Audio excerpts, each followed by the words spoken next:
Hi folks, thanks for watching Hacks, Skills and Mods. Today I'm taking up the debate of the 45 ACP versus the 9mm. A long time ago the U.S. Army was in a conflict. The sidearm of choice at the time was a 6-shot 38 caliber revolver.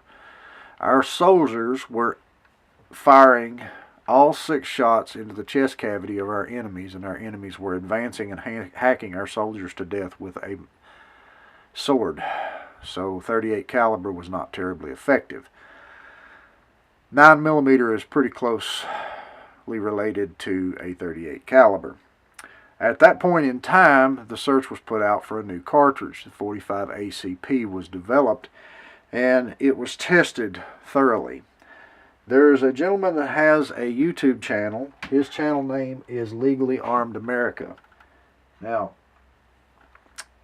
I am not going to steal his thunder and steal his facts and transfer them onto my video. This gentleman done a wonderful job of doing research and finding the documents and facts and testing where the 45 ACP was developed and tested. So, look up Legally Armed America and check out his 45 ACP video for all that information.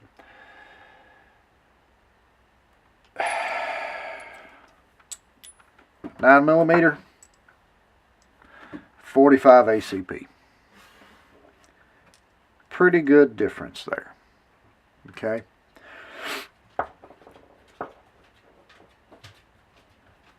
You'll see a lot of schools train nowadays for double taps. Okay. When Jeff Cooper, God rest his soul, was alive and he was training, he didn't teach double taps with 45. When the U.S. Army shot the 45, they didn't teach double taps. When law enforcement shot 45s, they didn't teach double taps. Nobody taught double taps until 9mm came on the scene. Now, in 2019, some schools are teaching 5 hits. So, you know, that tells you a story right there. Ballistic gelatin. See all these guys on YouTube that do these ballistic gelatin tests, and they compare a 45 and a 9. And they go get a standard 230 grain 45 round, and they search high and low as long as it takes to find 9mm 180 or 200 grain bullets to compare to the 45. Well, when you're getting into that bullet weight, you're getting close to the 45, but you still don't have the diameter. Okay? Diameter, speed, and weight are what make a caliber do its job. The 45 ACP was designed to stop people specifically. Okay. When you see these ballistic tests on YouTube and they use the heaviest 9mm they can find in a standard 45, the results are in the ballpark. Okay. But they're still not the same. If you go and test or find videos where they have tested 9 and 45, and they use a standard 115 grain 9mm bullet, which is what you're normally going to find. The really heavy bullets are very hard to find. So use a standard 115 grain 9 and a standard 230 grain 45, and there is a world of difference. You shoot the ballistic gelatin with a 9mm and it jiggles a little bit. You shoot the ballistic gelatin with a 230 grain 45 ACP, the thing jumps off the table, flips over 3 times, and lands on the ground behind the table. A significant difference in impact. Energy transfer into the target is what stops targets. Okay? A bigger diameter, heavier, slower moving bullet has more energy transfer than a smaller diameter, lighter, faster moving bullet. The smaller, faster bullet has more penetration, but penetration doesn't always do the trick. So, another comparison, 45 empty case and a 9mm empty case. Just barely see the end of the 9. The 45 almost swallows it completely. Size matters.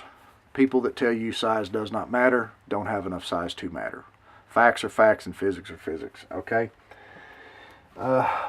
People talk about the recoil of a 45 ACP. Oh, that recoil scares me to death, or I can't handle that recoil. Let me tell you something, folks.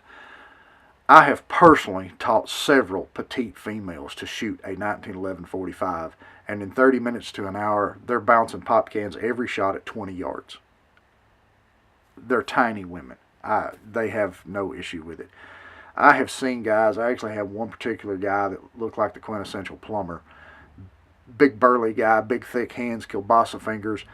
Oh, I can't handle that 45 recoil. I got to get something I can handle, a 9mm. Dude, grow up a pair, okay?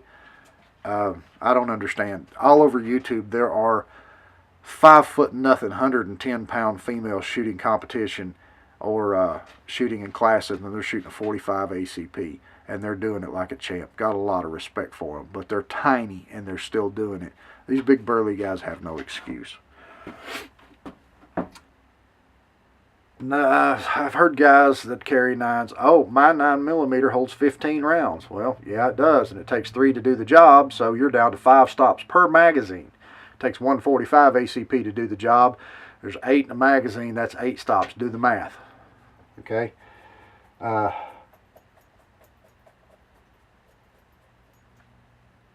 Another comparison that I'd like to give you, well, it's not really a comparison, it's a story. I've lived in several different states. Son, leave. Sorry, my dog interrupted. Go on. That's a good boy. Lived in several different states. Everywhere I've lived that the police force used a 9mm, I heard the same story. We shot him 5 times. It took 3 of us to chase him down. Nobody ever told that story when the police force carried 45. It didn't happen. That's why.